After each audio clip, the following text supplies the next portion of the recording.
Toma la ruta. Ruta al aire. Entérate de temas públicos, cultura y participación ciudadana. Toma la ruta. Ruta al aire. Hola, ¿qué tal? Bienvenidas, bienvenidos. Mi nombre es Rolando Nájera y es un gusto saludarles en este programa. Este programa que tenemos dedicado a cada 25 del mes que se conmemora el Día contra la Violencia hacia las mujeres en razón de género. Y tenemos invitado hoy al consejero electoral Gerardo Macías Rodríguez. Hola, ¿qué tal? Muy buenas tardes. Hola, ¿qué Gerardo. tal? Rolando, buena tarde. Un gusto poder estar aquí compartiendo temas en torno a la conmemoración del Día Naranja, ¿no? Así es. Y para el Instituto Estatal Electoral es muy importante este tema y por eso estamos haciendo esta serie de entrevistas, esta serie de participaciones de las consejeras y consejeros del instituto para que nos compartan sobre qué son este tipo de violencias. Y hoy vamos a tratar el tema de violencia psicológica. Como sabemos, hay muchos tipos de violencia.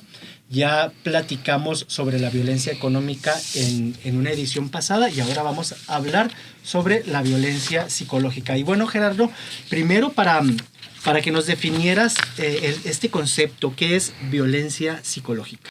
Bien, para atender el concepto me voy a referir a lo que la Ley General de Acceso de las Mujeres a una vida libre de violencia señala, ¿no? Señala en el artículo 6 como uno de los tipos de violencia, la violencia psicológica. Dice, es cualquier acto u omisión que dañe la estabilidad psicológica que puede consistir en negligencia, abandono, descuido reiterado, celotipia, insultos, humillaciones, devaluación, marginación, indiferencia, infidelidad, comparaciones destructivas, rechazo, restricción a la autodeterminación y amenazas, las cuales conllevan a la víctima a la depresión, al aislamiento, a la devaluación de su autoestima e incluso al suicidio.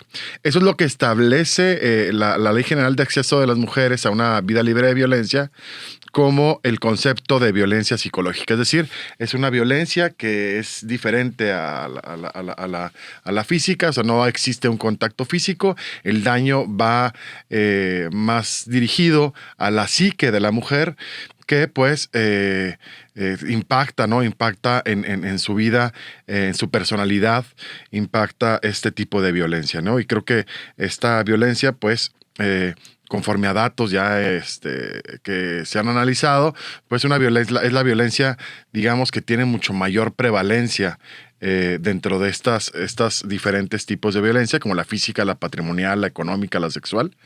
La violencia psicológica es la violencia, digamos, que tiene mayor prevalencia o que se da mucho con mayor reiteración.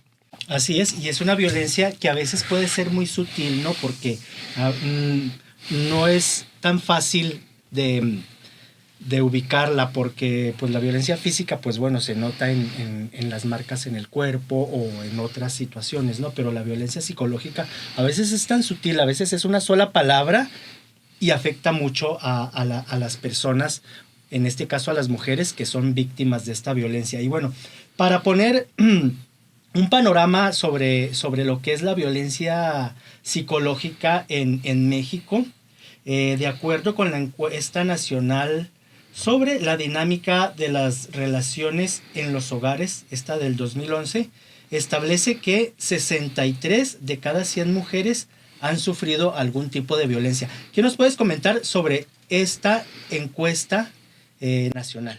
Fíjate que esta encuesta nacional es una encuesta que realiza el INEGI. En un primer momento lo empezó a realizar cada 3 años, posterior a ello la empezó a realizar ya cada 5 años. La edición más reciente la tenemos en el 2021, pero podemos hacer afortunadamente ya comparaciones de manera histórica, ¿no? Con la del 2016 para ver cómo es que ha aumentado o ha disminuido estos tipos de violencia, ¿no? Entonces, yo lo señalaba ahorita, la violencia psicológica es la que tiene mayor prevalencia dentro de estos diferentes tipos de violencia. Y este informe que realiza o esta encuesta que realiza INEGI y el posterior informe respecto de las encuestas, nos da un panorama de cierta manera preocupante, ¿no? Del estado que guardan las cosas en nuestro país respecto de la violencia. Sabemos que pues hay el número total de personas que viven en nuestro país, están en México, según el censo 2020, pues están alrededor de los 128 millones de personas, de los cuales pues el 51% son mujeres. Y dentro de ese 51%, pues hay un número importante de personas que ronda el 70% de mujeres de 15 años o más, ¿no? Y sobre eso mucho se basa la encuesta, sobre este núcleo de personas de 15 años o más que forman parte del 70% de todo el cúmulo de personas, de mujeres en nuestro país. Y bueno, dentro de este grupo de personas de 15 años o más, el 51.6% de las mujeres han referido que han sufrido violencia psicológica a lo largo de su vida. Ese 51.6% contrasta mucho, por ejemplo, con el 27% que ha sufrido violencia económica, patrimonial o discriminación laboral, el 37% que ha sufrido violencia física y el 49.7%, que también es muy preocupante, violencia sexual. Por lo que vemos, mayor prevalencia de esta violencia psicológica, ¿no? Y en los últimos 12 meses, lo que refieren las personas, las mujeres de 15 años y más, pues refieren que un 29.4% de las mujeres en los últimos 12 meses ha sufrido violencia psicológica. Es decir, las mujeres de 15 años o más, pues prácticamente 1 de cada 3 mujeres de 15 años o más han sufrido violencia psicológica en los últimos 12 meses, ¿no? Entonces son datos realmente reveladores que sí creo que ponen una especial importancia en la atención que deben de dar las instituciones a la protección de este derecho de acceso a la vida, acceso a las mujeres a una vida libre de violencia, ¿no? Y pues todo esto va enmarcado también en las acciones también que la Agenda 2030 de la ONU dentro de sus objetivos se ha planteado, ¿no? Ha planteado esta Agenda 2030 de la ONU, en donde tiene 17 objetivos. Dentro de los 17 objetivos destaco el de igualdad de género, en el de igualdad de género, y dentro del de igualdad de género pues está una meta muy clara que establecen aquí dentro de estos objetivos 2030 de la Agenda 2030 de la ONU, que habla de erradicar todo tipo de violencia contra las mujeres, ¿no? Entonces, en torno a esto, pues también hay muchos más datos que pueden resultar preocupantes, particularmente para el estado de Chihuahua, ¿no?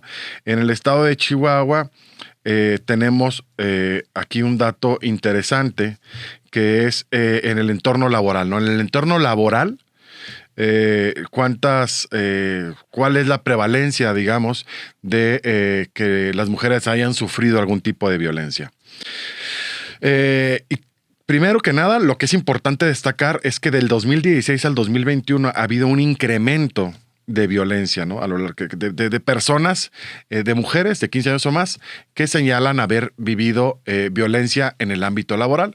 En 2016 había un 10.6% de las encuestadas, ahora hay un 12.2% en el 2021. O sea, crecen pues prácticamente 1.5% más o menos este tipo de violencia, ¿no? Psicológica en el ámbito laboral. Pero un dato que sí realmente es revelador y preocupante es que el estado de Chihuahua ocupa el primer lugar, lastimosamente ocupa el primer lugar en la prevalencia de violencia en el ámbito laboral contra las mujeres, que refieren a lo largo de su vida haber vivido violencia en este ámbito, ¿no? Con un 37.8%, cuando la media nacional es del 27.9%. Creo que son datos alarmantes que prenden focos rojos en lo que en lo que a esto se refiere, y pues habrá que trabajar muy duro para poder bajar esta incidencia, ¿no? Ya ahorita hablaremos más adelante respecto de las obligaciones del instituto en materia de violencia, ¿no? También dentro de la prevalencia de la violencia, pero ahora en los últimos 12 meses, también ocupa el primer lugar con un 27.5%. Es decir, mujeres encuestadas señalan que en los últimos 12 meses han sufrido violencia en el ámbito laboral. Un 27.5%. Volvemos de casi aproximadamente una de cada 4 más o menos están ahí sobre este tema, ¿no? Y cuando la media nacional pues es el de 20%. O sea, Chihuahua está prácticamente 7 puntos arriba de la media nacional. Entonces son datos creo que muy reveladores, preocupantes, lo que están ahorita en el tema de la violencia en el ámbito laboral. ¿Y por qué destaco el ámbito laboral? Primero, porque es uno de los ambientes en torno a lo que se da la violencia política contra las mujeres en razón de género, porque todo gira también con el desarrollo laboral de las mujeres en las que están aspirando o que están realizando alguna actividad de carácter político. Por eso me interesaba destacarlo. Pero bueno, tendremos que realizar acciones de protección, de garantía de este derecho de las mujeres a una vida libre de violencia. Así es, y ahorita estás comentando solo una parte de donde se presenta la violencia, ¿no? Pero se puede presentar en muchas partes. Por ejemplo, hay un dato aquí que 9 de cada 10 mexicanas de entre 12 y 19 años han sido agredidas durante el noviazgo. Esto nos deja ver que además de que en el ambiente laboral se puede presentar en otras partes. ¿En qué otras situaciones, en qué otros ámbitos se puede presentar la violencia psicológica? La violencia psicológica, puede presentarse en cualquier ámbito, en el ámbito familiar, en el ámbito laboral, en el ámbito comunitario. Esta propia encuesta que ya hemos estado señalando, pues nos da, estos diferentes ámbitos en los cuales, y analiza los diferentes ámbitos dentro de los cuales se da este tipo de violencia, ¿no? En el ambiente escolar, en el ámbito escolar, laboral, comunitario y de pareja, ¿no? Es así como la analiza esta encuesta. Recordemos que las encuestas que realiza el INEGI, pues son precisamente para tener datos o tener información para la elaboración de políticas públicas, ¿no? En torno a ciertos aspectos que son competencia, del sector público, ¿no? También quisiera comentarte ahí, antes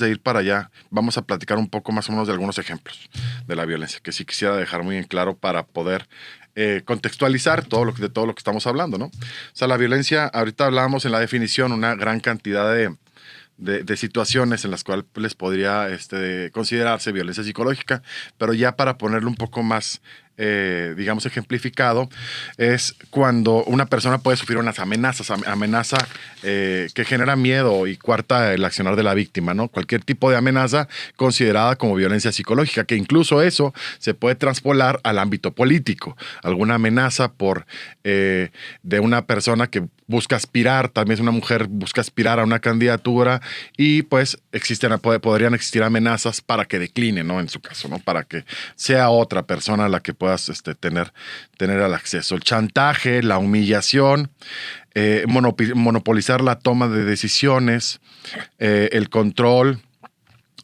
excesivo y desmedido, los insultos, la humillación, las comparaciones descalificadoras. Y esto, fíjate que es muy interesante porque dentro del entorno político y dentro del entorno de violencia política contra las mujeres en razón de género, pues ya ahorita ya han habido diversas sentencias en las que a nivel nacional han llevado a cabo los tribunales y han sancionado a personas.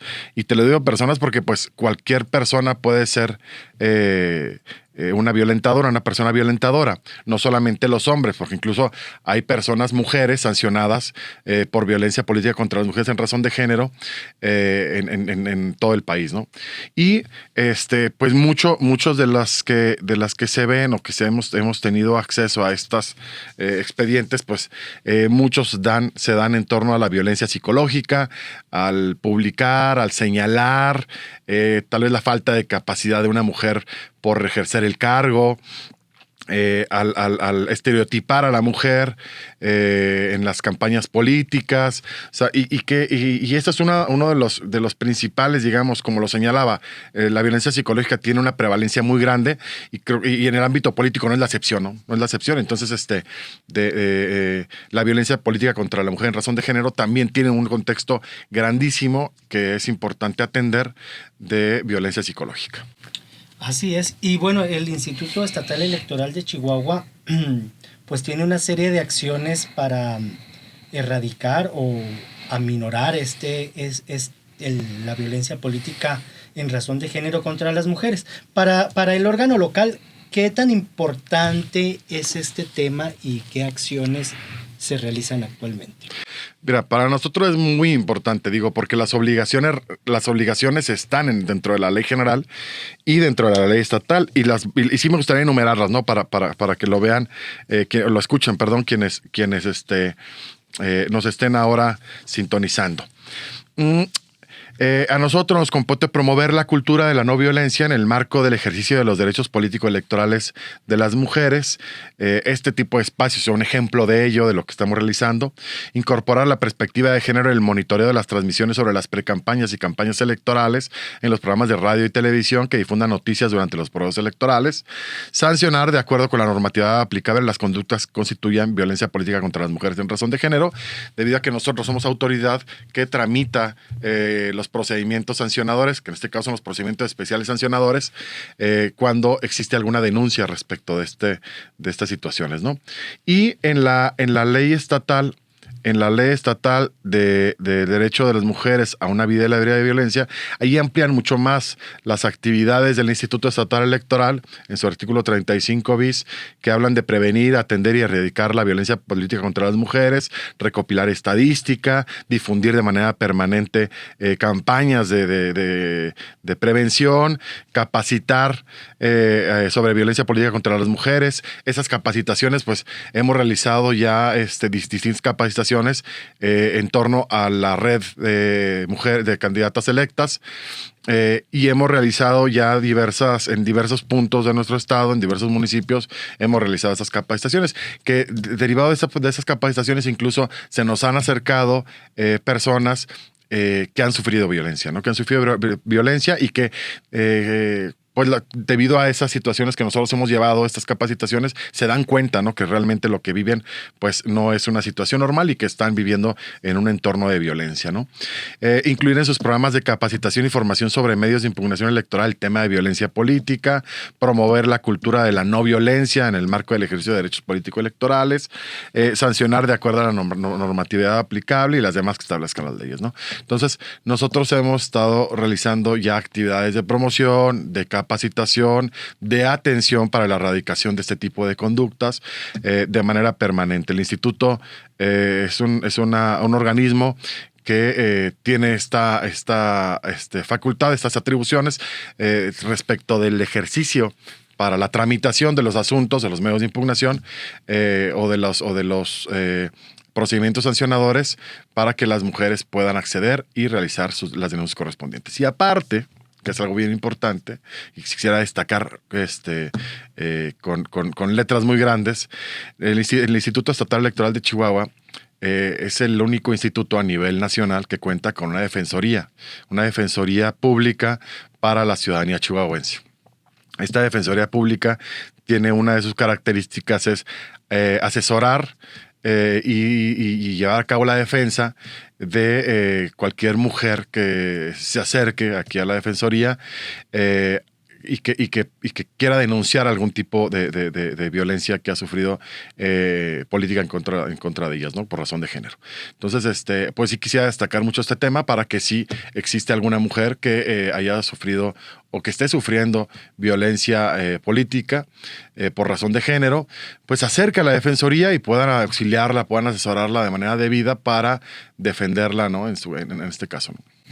Así es. Oye, y bueno, ahorita se me ocurre cómo va ligado un tema con otro, ¿no? Precisamente tú presides la Comisión de Pueblos Indígenas. Es correcto. Y en el proceso electoral pasado, en el 2020-2021, se se eligieron una gran cantidad de personas indígenas en municipios serranos y en municipios donde hay población indígena. Y afortunadamente, bueno, no sé si afortunadamente, pero bueno, entre las personas que fueron electas, la mayoría son mujeres. Uh-huh. Y también estas capacitaciones que dice sobre la red de mujeres electas se ha dado también en ciertos municipios. ¿Cómo se atiende a esta población de mujeres que además de ser pues mujeres, son indígenas, ¿no? Y que hay una doble discriminación? Sí, claro. Y por ejemplo, te puedo señalar aquí datos de personas autoadscritas o que se consideran indígenas dentro de la misma encuesta que ya señalábamos del INEGI, de las personas autoadscritas como indígenas que han sufrido violencia en los últimos 12 meses. El 43.6% de las mujeres indígenas en nuestro país han sufrido en los últimos 12 meses violencia, ya sea de cualquier tipo, ¿no?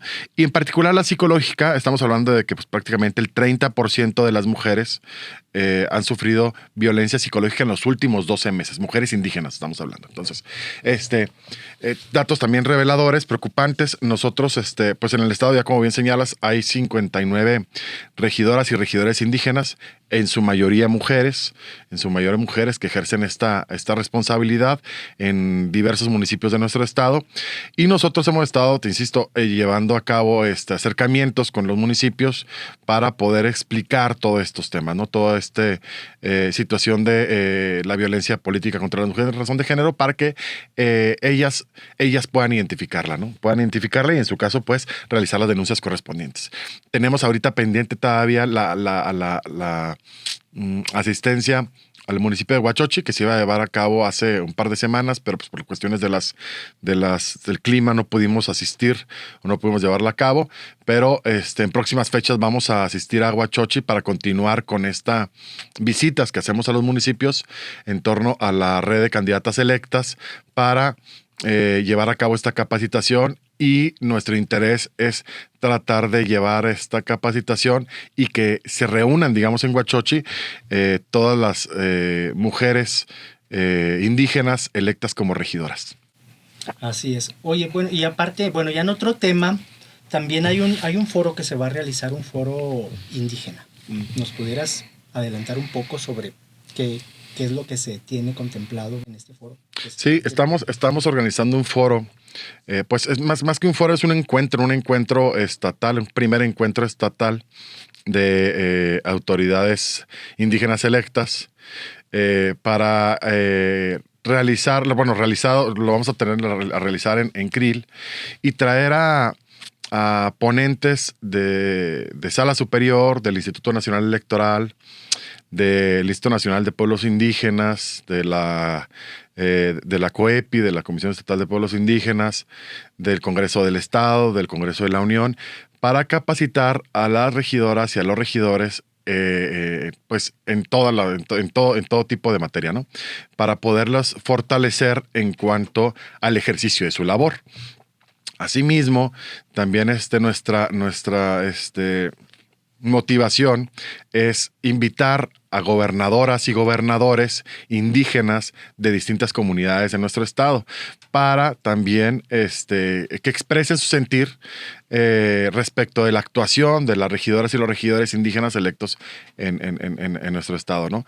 Y pues también que puedan trabajar incluso en algún tipo de agenda de manera conjunta, que se conozcan, que puedan compartir buenas prácticas. Entonces, pues es mucho para motivando para fortalecer en la actividad de las regidoras y regidores, la actividad, ¿no? La actividad que tienen ellas en su función, ellas y ellos en su función, y pues que puedan realizar con mejor desempeño su trabajo, ¿no? Me imagino que uno de los temas también va a ser la violencia política contra las mujeres en razón de género. Bueno, entre otros tantos temas, ¿no? Es correcto, sí, son varios temas referentes a cuestiones indígenas. Hay sentencias importantes que tienen que conocer, que pueden exponer por parte de la Sala Superior del Tribunal Electoral del Poder Judicial de la Federación, la consulta, los resultados de la consulta que se está dando en torno a la autoadscripción calificada que está llevando a cabo el INE, temas del quehacer diario como regidoras y regidores en el Cabildo, las diversas acciones que toma el INPI a favor de pueblos y comunidades indígenas, COEPI, el Congreso del Estado, lo que está haciendo en la materia de consulta, lo que están haciendo en las reformas que están llevando a cabo o van a llevar pronto a cabo en el Congreso de nuestro Estado. Derivado de la reforma integral a la Constitución, el acatamiento de diversas sentencias también que está llevando a cabo, se está llevando a cabo la consulta pues del Congreso del Estado y la que nosotros hemos participado y estamos participando como órgano garante. Entonces hay mucha información que compartirles, hay mucha información también que nutrir a regidoras y regidores para que ellos puedan desempeñarse de una mejor manera en torno a su desempeño profesional. Pues bueno, vamos a estar muy pendientes de este encuentro. Te agradezco mucho que nos hayas compartido estos datos y toda esta información sobre la violencia psicológica. Muchas gracias.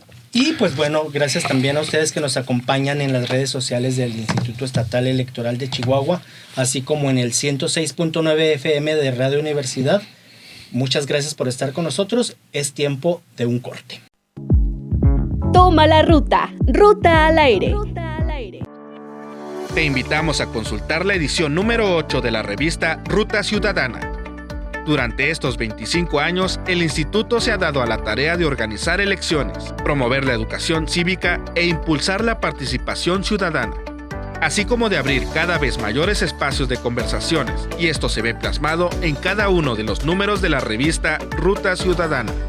En esta ocasión podrás conocer las reglas necesarias para la creación de nuevos partidos locales, qué ha pasado con las solicitudes de referéndum y cómo se dio la jornada de presupuestos participativo mediante el voto electrónico por Internet.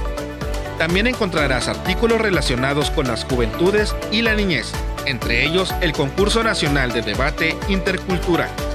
En temas de derechos políticos electorales de las mujeres, te presentamos las actividades para prevenir y erradicar la violencia política en contra de las mujeres en razón de género, como la Red Nacional de Mujeres Electas y los talleres en diferentes municipios del estado.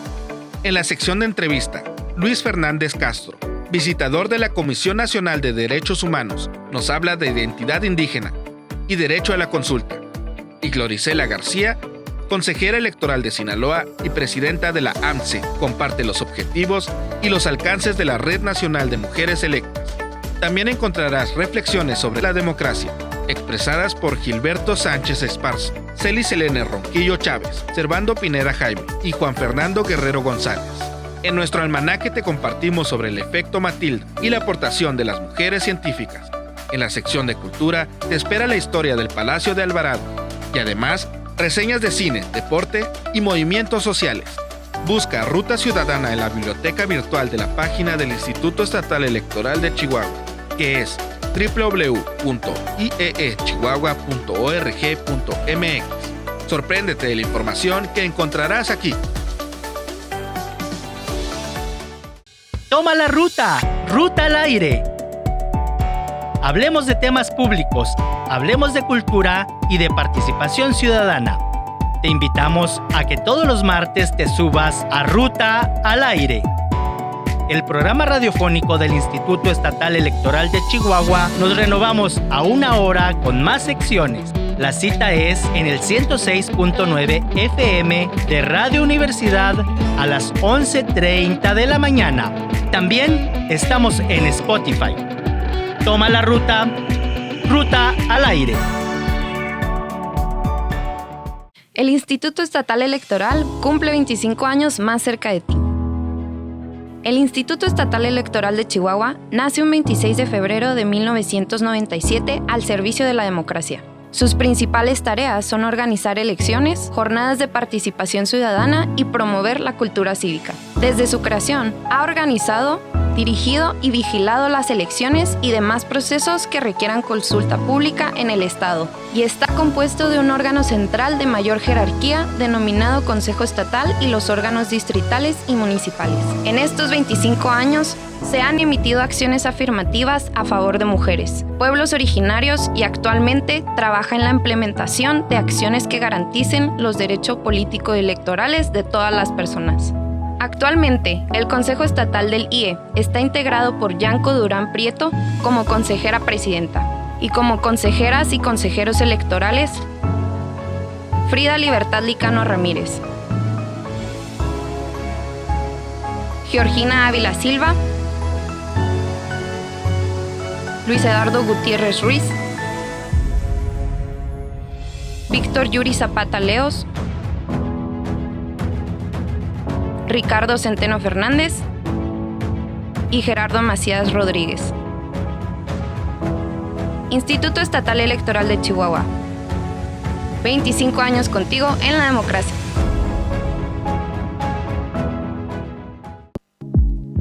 Toma la ruta. Ruta al aire. Y continuamos con la información. Con 2 eventos llenos de reflexión, se cierran las jornadas Contigo en la Democracia. Uno de estos eventos fue el libro debate La Conjura contra América. Así se concluyeron las jornadas Contigo en la Democracia, una serie de eventos con los cuales el Instituto Estatal Electoral celebró sus 25 años de aniversario. También en los que participaron Daniela Arellano Perdomo, que es la abogada por la Escuela de Libre Derecho. También Víctor Yuri Zapata Leos, el consejero estatal del IE Chihuahua, y Jonathan Sánchez Espejo, coordinador de proyectos de la Facultad de Filosofía y Letras de la UACH. Ellos analizaron lo que era la obra del escritor estadounidense Philip Roth, denominada La Conjura contra América. Esta es una novela de historia alternativa publicada en el 2004 y que cuenta con la premisa de que Franklin Delano Roosevelt es derrotado en las elecciones presidenciales de 1940 por Charles Lindbergh. Aquí también podemos ver que las y los exponentes vertieron sus opiniones respecto al planteamiento del autor y lo compararon con episodios que se han presentado recientemente en procesos democráticos tanto en Estados Unidos como en México. De esta forma se refirieron a los miedos que aparecen cuando gana o pierde algún candidato y de cómo una decisión en las urnas afecta de manera positiva o negativa toda una comunidad, entidad o país. El evento se realizó en el Poliforum de Filosofía y Letras de la UACH, en donde se dieron cita a estudiantes de la máxima casa de estudios de Chihuahua. El 14 de septiembre, como parte de estas jornadas, el consejero electoral del Instituto Electoral de la Ciudad de México, Mauricio Huesca Rodríguez, presentó la conferencia Nuevas Masculinidades. En su exposición, el consejero electoral explicó los conceptos de género y sexo, y destacó que en las nuevas masculinidades deben estar basadas en la aceptación de que también son personas vulnerables, que pueden expresar emociones, aprender a pedir ayuda, implementar métodos no violentos para resolver los conflictos y aprender actitudes etiquetadas como femeninas. Indicó que las nuevas masculinidades aluden a modelos basados en una concepción igualitaria y no jerárquica. En ese sentido, hizo una invitación a todos los hombres a ser conscientes de los privilegios que tienen y desincorporarse de ellos. Así poder transformar a la sociedad y buscar espacios que sean más igualitarios para las mujeres. En ambos eventos estuvieron presentes las y los consejeros electorales del IE Chihuahua, entre ellos la consejera Yanko Durán Prieto, Frida Libertad Licano Ramírez, Ricardo Centeno Fernández y Gerardo Macías Rodríguez. A continuación presentaremos la entrevista que fue llevada a cabo con el consejero Mauricio Huesca, para escuchar con sus propias palabras lo que son las nuevas masculinidades. Toma la ruta. Ruta al aire. Bienvenidas, bienvenidos. Gracias por estar con nosotros en Ruta al Aire, el programa del Instituto Estatal Electoral de Chihuahua. Y estamos en la sección de la entrevista. Hoy nos acompaña el consejero electoral del Instituto Electoral de la Ciudad de México, Mauricio Huesca. Él viene a Chihuahua a presentar una conferencia sobre nuevas masculinidades y pues aquí vamos a hablar también con él de diversos temas. Bienvenido, Mauricio. Muchas gracias por la invitación y pues encantado de estar acá en el Instituto Estatal Electoral de Chihuahua y desde luego en este gran programa de Ruta al Aire. Pues muchas gracias por estar con nosotros y espero que te esté gustando Chihuahua. Muy bien, ya había venido por acá y siento como mi segundo hogar. Qué bien, qué bien. Bueno, pues hoy en el Museo Casa Redonda vas a tocar un tema que bueno, para muchas personas es nueva, para otras, pues bueno, ya está un poquito estudiado, pero regularmente, pues es algo que, sobre todo los hombres, no conocemos mucho, ¿no? Y nos llama mucho la atención las nuevas masculinidades. Podríamos empezar por definir qué es hombre y qué es mujer. Sí, bueno, mira, en principio el tema de nuevas masculinidades está intrínsecamente vinculado con el tema de la construcción social de lo que la sociedad pues ha históricamente pues generado de estereotipos, roles en torno a la condición sexogenérica. Cuando nosotras y nosotros nacemos se nos asigna un sexo y en el momento en que se nos asigna un sexo, automáticamente trae consigo como si fuera un backpack, una maletita con un montón de estereotipos, un montón de etiquetas, si te tocó ser hombre o si te tocó ser mujer.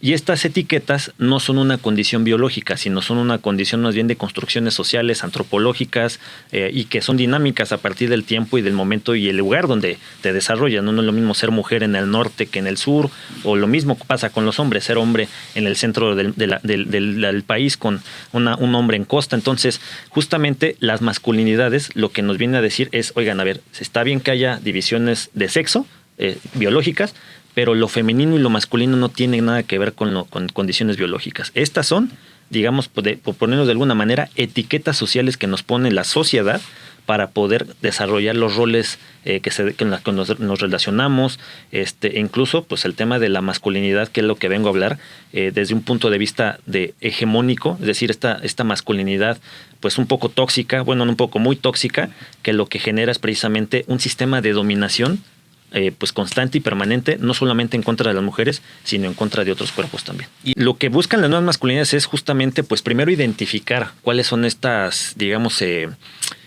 pues etiquetas que nos ha impuesto la hegemonía de dominación masculina, en el cual nos dicen que los hombres no podemos llorar, que los hombres no podemos no ser violentos, que los hombres tenemos que ser líderes, que los hombres tenemos que ser fornidos, que los hombres tienen que ser atrevidos. Lo que buscan las que sostengan y lo que sea, exactamente todo esto y digamos que lo que busca la hegemonía es dotar a un hombre de esta pues condición aspiracionista de tener pues todos estos logros, ser como popularmente dicen, el hombre lobo, macho alfa, lomo plateado, en el cual si no encuadras en esta estructura de la sociedad que te define como hombre, entonces ya tienes otra categoría. Ya no eres un hombre con plenitud, ya eres una persona que tienes cuestionada tu virilidad, que eres un hombre que tiene cuestionado tu hombría, que eres un hombre débil, entonces vulnerable. Lo que buscan las nuevas masculinidades es justamente deshacernos de todas estas ideas preconcebidas de lo que la sociedad nos ha hecho que es ser lo masculino y reconstruirnos para tener una masculinidad en la cual se nos permita ser vulnerables, se nos permita pedir asistencia cuando tengamos miedo, cuando tengamos algún tipo de crisis, en el que se nos permita pues llorar, se nos permita incluso transformarnos ya como hombres. ¿Para qué? Para generar pues una sociedad en la que ya la pirámide de dominación ya no sea una pirámide, sino que generemos más bien un estándar de pues horizontalidad en el que hombres y mujeres pues ya no tengamos este sistema de sometimiento en contra de las mujeres, sino que los hombres ya nos transformemos en unas nuevas masculinidades que nos permitan pues justamente liberarnos de esta dominación junto a frente a las mujeres. Entonces, ¿considerarías tú que la masculinidad tradicional ha sido limitante para los hombres? Pues más que limitante ha sido un privilegio que tenemos los hombres, ¿no? O sea, y eso es un poco de lo que vengo a hablar, que identifiquemos estos privilegios que tenemos, que nos ha dado la masculinidad hegemónica, y que usemos estos privilegios pues ya no en beneficio de la pirámide que estamos ahorita hasta arriba de dominación frente a todas las otras personas y otros cuerpos, y que usemos estos privilegios para irnos desincorporando de ellos o usarlos de manera positiva para generar condiciones de igualdad y de hegemonía con toda la sociedad. ¿Y qué tanto ¿Qué tanto daño nos ha hecho el machismo tanto a hombres como a mujeres históricamente? Sí, mira, yo traigo para compartir esta tarde unos cuantos números o cifras de relación con lo que la tríada de violencia que genera la masculinidad hegemónica tóxica, que uno de ellos es la combinación de machismo, misoginia y poder, que son tres conceptos distintos, pero que en todo caso lo que han generado es que, por una parte, una de las partes violentadas sea justamente las mujeres. Por otra parte, las personas violentadas sean otros cuerpos que no comulgan o no están dentro de lo que se considera ser lo masculino. Me refiero a cuerpos como de personas homosexuales, personas niños, adolescentes, de personas de la tercera edad, personas afromexicanas, indígenas, de la diversidad sexual y de género. Es decir, cuerpos que no están dentro de esta concepción de lo que debe ser un hombre, ¿no? Entonces, cuando vemos un comercial de estos de jabones o de perfumes, cómo describen un hombre poderoso, atractivo, fornido, todo lo que no entra de eso, lo que viene a decir es esas figuras que están hasta arriba como ideal, sí te generan una cierta dominación sobre otros cuerpos, incluso otros hombres que no son vistos dentro de esa categoría. Entonces, esa es la segunda forma de violentar. Y la tercera de forma de violentar de esta digamos, esta masculinidad tóxica es unas lesiones autoinfligidas. Es decir, la masculinidad no solamente genera daño a las mujeres, a otros cuerpos, sino también a nosotros mismos. ¿Cómo? Bueno, pues porque el hecho de que nos obliguen a ser atrevidos, tenemos la mayor tasa de accidentes de tránsito, el hecho que nos permita ser pues de estas personas como que tienen pues un cierto virilidad frente a las mujeres, pues han generado que los hombres son los que presentan mayores enfermedades de transmisión sexual. El hecho de que los hombres no puedan llorar, se les permita ser vulnerables frente a situaciones de crisis o de miedo, es lo que genera también que a los hombres tengan los mayores índices de suicidio. Entonces, estas son las consecuencias tóxicas que no solamente afectan a otros cuerpos, sino también a los propios hombres. Y bueno, la pregunta sería, ¿cómo podemos romper con esta masculinidad tóxica? ¿Qué es lo que se puede hacer? Bueno, una de las premisas que quisiera plantear el día de hoy en la plática que tendré es que pues la forma que podamos transitar es primero desde una introspección, es decir, de que nos demos cuenta en qué momento empezamos o nos dimos cuenta que fuimos hombres, y a partir de eso ver cuáles son estos vicios que tenemos arraigados como hombre, detectar perfectamente cuáles son los privilegios que tenemos como hombres y que están generando una asimetría con otros cuerpos y con la sociedad en general, y en particular con las mujeres, que genera misoginia, lo que les genera dominación y poder, lo que les genera machismo. Y esto, pues, digamos que una vez identificado, una vez que seamos conscientes de estos patrones, de estos mandatos que nos da la masculinidad dominante, pues los busquemos transformar para generar condiciones simétricas, ¿no? En el cual pues no haya una dominación, no hay una situación, una relación de suprasubordinación de hombres contra mujeres, o bueno, hombres sobre mujeres, hombres sobre otros cuerpos, sino que tratemos de generar un estadio de condiciones estándar. Sé que es complicado porque finalmente hay muchos incentivos, quitando estas lesiones autoinfligidas que pueden tener los hombres por la masculinidad tóxica, hay muchos incentivos para que los hombres quieran seguir teniendo esta aspiración de seguir un hombre, ¿no? Por eso tantos comerciales en la tele que vemos de desodorantes, de coches, de relojes, que muestran siempre la virilidad como un punto central del hombre. Y ya trasladándolo al tema electoral, en cuestión de representación política y participación política, ¿cómo afecta esta masculinidad tóxica en las mujeres que deciden optar por ser servidoras públicas, que ostentan algún cargo político? ¿Cómo les afecta también esta masculinidad a la hora de ir con un partido o de una manera independiente como candidatas? Bueno, la masculinidad hegemónica, al ser un sistema de dominación global, histórico y contextual que tenemos muy arraigado en la sociedad, en todas las sociedades, lo que genera es que estas relaciones de poder y de dominación se configuren en todos los ámbitos de nuestra vida.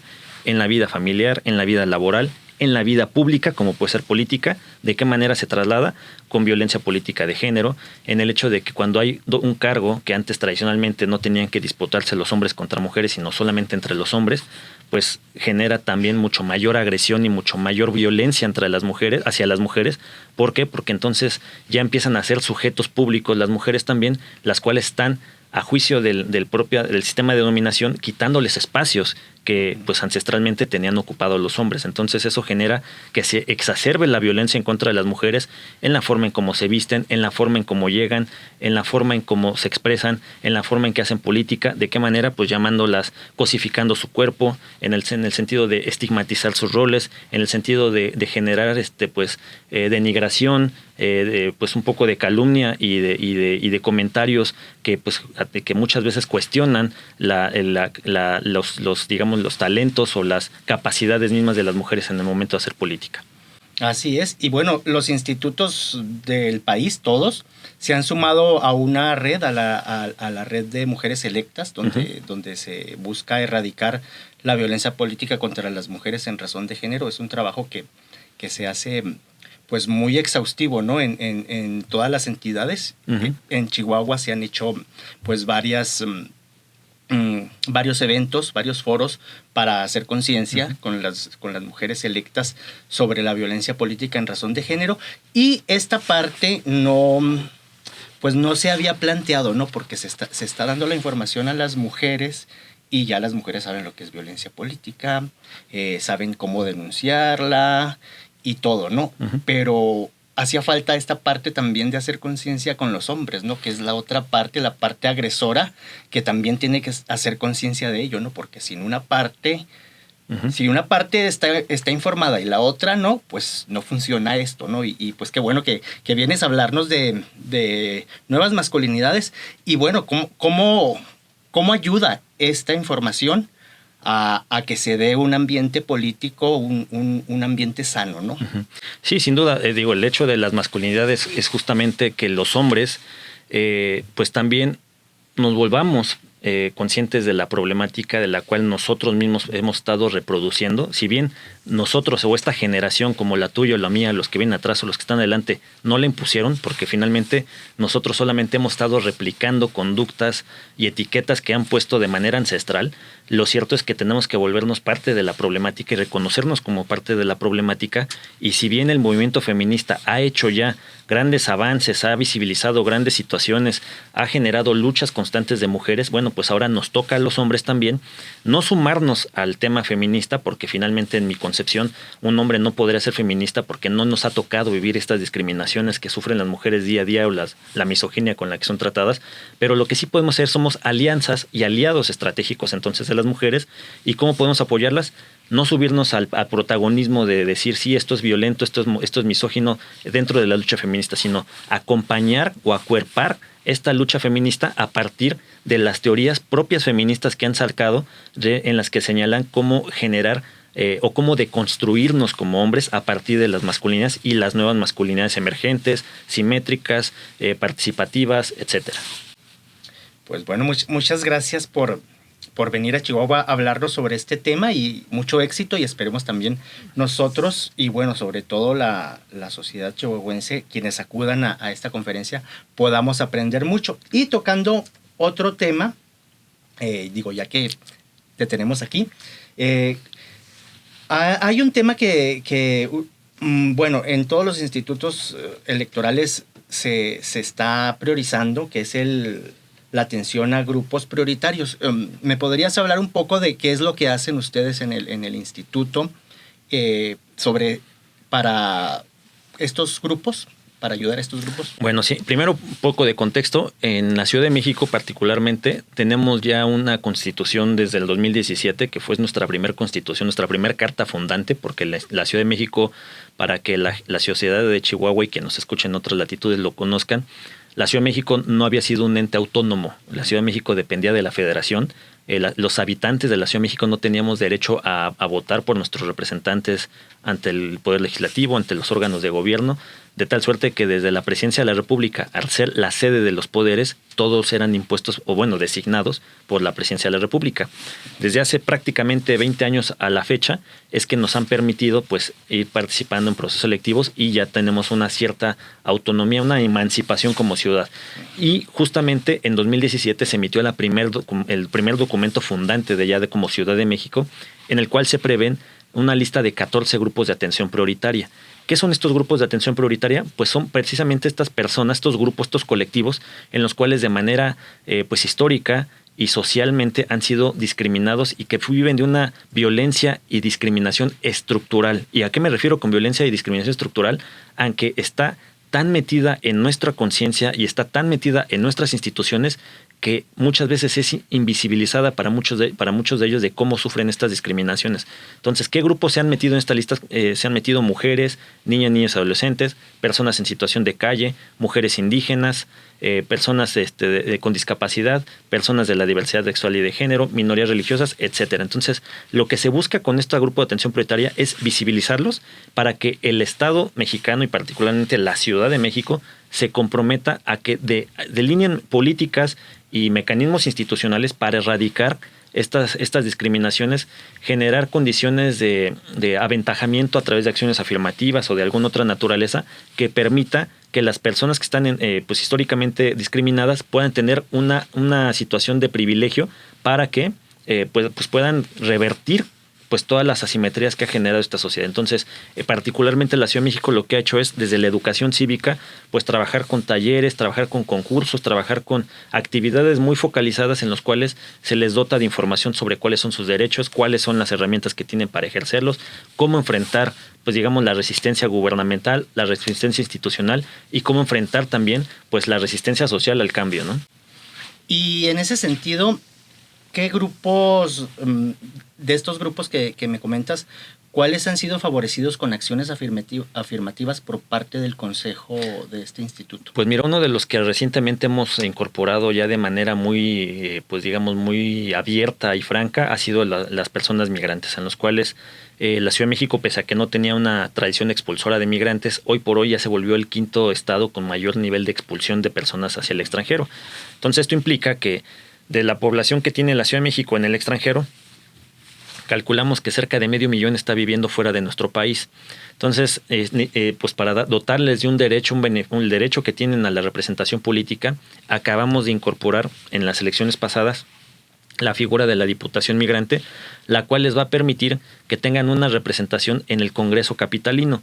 Y esto con la variante, digamos que hemos diseñado un modelo único en el país, que lo que genera es que la persona que es, digamos, postulada en el extranjero para ser diputada o diputado migrante, llegue a la curul con la exclusividad de los votos de las personas que radican en el extranjero. Es decir, la votación que se recaba en territorio local de la Ciudad de México no determina quién gana una elección, sino que solamente las personas que votan en el extranjero. Entonces, eso digamos que es un paradigma a diferencia del contexto nacional o de otros estados en los que, si bien tienen acciones afirmativas migrantes, quienes deciden quién es su diputado o diputada migrante son quienes viven en territorio nacional. Acá es totalmente lo opuesto. Deciden quienes están del otro lado de la frontera y ellas y ellos postulan con requisitos también, que es un avance que hemos tenido, con requisitos mínimos. O sea, es decir, nosotros más bien destinamos a la buena fe que nos acrediten que ser migrante con una residencia mínima de 2 años en el extranjero, sin importar su condición migratoria en el país de origen en el que se encuentran residentes. Es decir, pueden ser incluso personas indocumentadas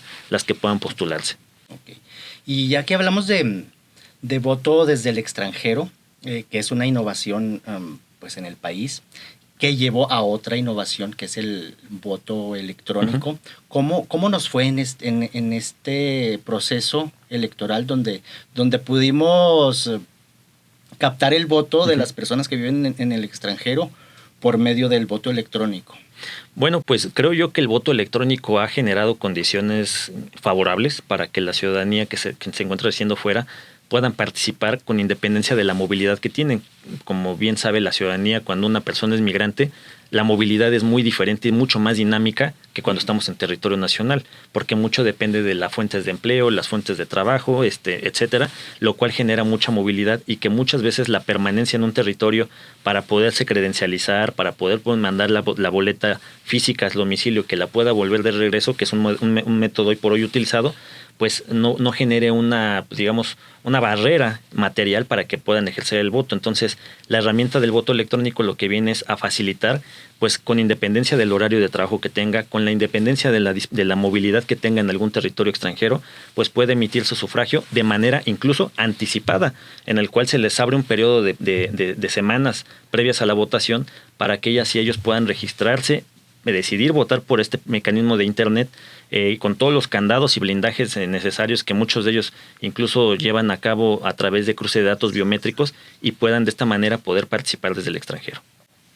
Es como muy pronto todavía preguntar esto, pero digo porque falta todavía bastante para las próximas elecciones del 2024, pero ¿qué proyecciones hay, qué planes hay por parte del Instituto Estatal de la Ciudad, del Instituto Electoral de la Ciudad de México para este 2024? Bueno, pues para el 2024 en términos de Diputación Migrante, pues buscaremos mejorar el diseño que tenemos hoy de la Diputación. Nosotros y nosotras en el Instituto de la Ciudad de México ya tenemos desarrollado un sistema de votación por Internet desde hace 10 años, que lo usamos para mecanismos de participación ciudadana consistentemente, y el cual pues quizá en términos de poder platicar con la Autoridad Electoral Nacional, pues poder poner a disposición de la Autoridad Nacional el sistema que tenemos nosotros en el instituto, y de esta manera pues se pueda pues llevar a cabo un esquema nacional en el cual pues votaremos para Presidencia de la República, pues cerca de 17 gubernaturas y diputaciones migrantes de creo que cerca de 3 o 4 estados. Muchas gracias por estar aquí con nosotros en Ruta al Aire. ¿Algo más que quieras agregar? ¿Algún mensaje a la ciudadanía de Chihuahua? Bueno, pues felicitar al Instituto Electoral por estos primeros 25 años, sin duda alguna un gran esfuerzo para la construcción del tejido social, una gran herramienta para poder consolidar las instituciones democráticas de nuestro país, en el cual siempre el Instituto Electoral de Chihuahua pues ha generado condiciones de renovación pacífica, ordenada, con mucha certeza en los resultados, y felicitar a toda la ciudadanía chihuahuense por pues estos primeros 25 años, por tener una institución tan sólida como es esta institución. Muchas gracias. Y gracias también a ustedes que nos escuchan y nos ven en Ruta al Aire. Estuvo con nosotros Mauricio Huesca, consejero electoral del Instituto Electoral de la Ciudad de México. Hasta la próxima. Esto fue Ruta al Aire, el programa del Instituto Estatal Electoral de Chihuahua. Los esperamos el próximo martes por esta frecuencia universal.